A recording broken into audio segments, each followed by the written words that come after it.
saya Farhani Abdul. Saya bekerja di Kementerian Pelajaran Malaysia.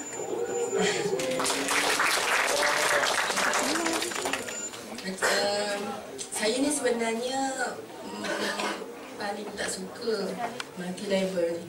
Tepuk. Sama.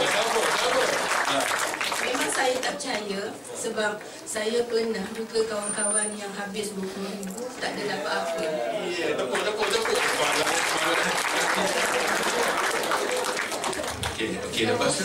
Sekarang ni bila saya bekerja di sektor bahagian pembangunan curriculum di Kementerian Pelajaran, ada seorang kawan saya tu, Cik Azhar, dia ni memang kaki gym lah, exercise. Dia kata nak jaga badan. Lepas tu saya kata nak buat apa? Lepas tu saya kata new image, ini alpha lipid.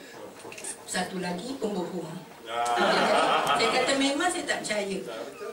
Satu tin dah ada kecil 150 lagi pembohong.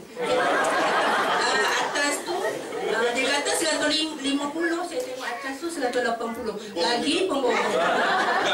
Kak, kalau kena pada saya tu, saya dah lari dah tu. Kemudian tu saya pun diam. Minggu depannya aku kenal budak asyik cerita pasal SD tu. Kemudian saya kata, nanti kejap, kau dah masuk belum? Dia kata tak. Lagi besar pembohong. Kemudian tu saya kata, sudahlah. Lepas tu saya balik rumah. Saya kata, saya buka internet. Bila saya buka internet, ya pasal ramai benar pula orang guna. Ramai benar pula orang guna. Kan? Jadi ni nak kata kampung bohong ni mungkin ada betulnya pun. Jadi sekarang saya pun balik, esoknya saya di pejabat. Saya kata ada tak Azhar bagi akak seorang yang kau kenal yang boleh akak jumpa dia nak dapat sikit maklumat tentang SD tu. Kemudian tu dia jumpa saya, ada satu misi tu jururawat lah. Misi jalan. Misi Puan Azura daripada Hospital Sedang. Bila saya sebut Hospital Sedang, saya dah lagi naik angin sebab Hospital Sedang saya tak suka. Saya ni masalah saya, kaki saya ni memang problem, injak rosak. Jadi air kalau turun dalam badan kita ni tak boleh naik. Kalau saya naik flight ke Kota Kinabalu, dia akan bengkak. Habis sampai Kota Kinabalu, kasut tak boleh pakai. So, dia dah bengkak saya punya kaki.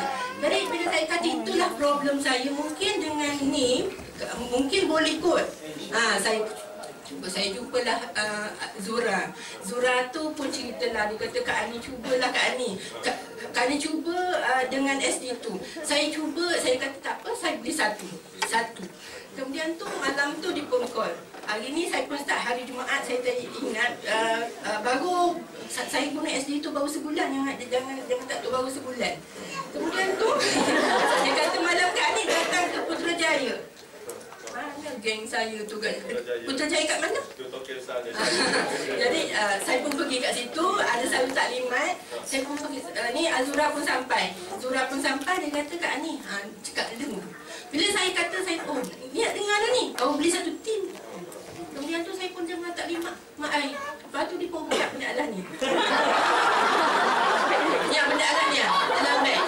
Sakit hati semua. Saya kata, iya ke? Boleh jadi macam ni. Lepas tu saya kata, saya dengar tu sampai habis. Sampai habis saya terus Zura, akak akan bagi 1260 key in sekarang. Guna handset. Sebab saya rasa InsyaAllah boleh. Kemudian tu saya kata, saya pun terus makan. Esok, lusanya tu baru Zura bagi satu beg. Mana tak beg tu? Tuhan yang warna biru. Satu beg tu, saya pun start.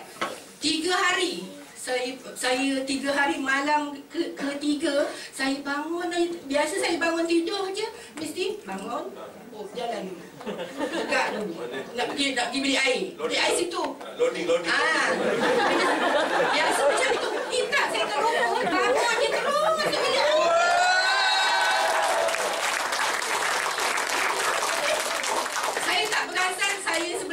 tak boleh berjalan. Tapi tak perasan. Dah keluar bilik air, tengok, tadi tak bangun. Tadi, terus masuk bilik air. Itulah yang saya punya pengalaman saya yang membuat saya kata, oh ni tadi tak boleh. Mesti nak tujang dalam saya punya kepala. Ni penaklah ni.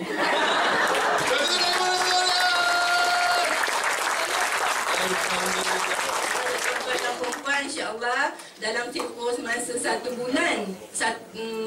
Hari ini adalah 1 bulan.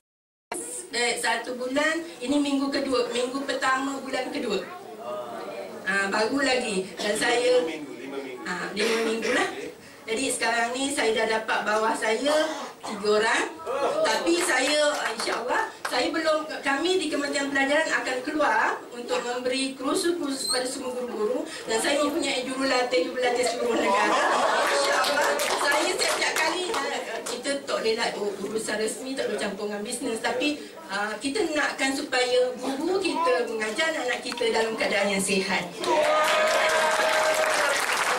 Kalau guru sihat, rasa saya alhamdulillah nanti insya-Allah Kementerian Pelajaran punya objektif, dia punya aim tercapai. Kalau guru dalam kelas tidur, budak-budak pun tidur. Jadi sekarang kalau guru sihat, murid sihat, rasa saya alhamdulillah. Terima kasih.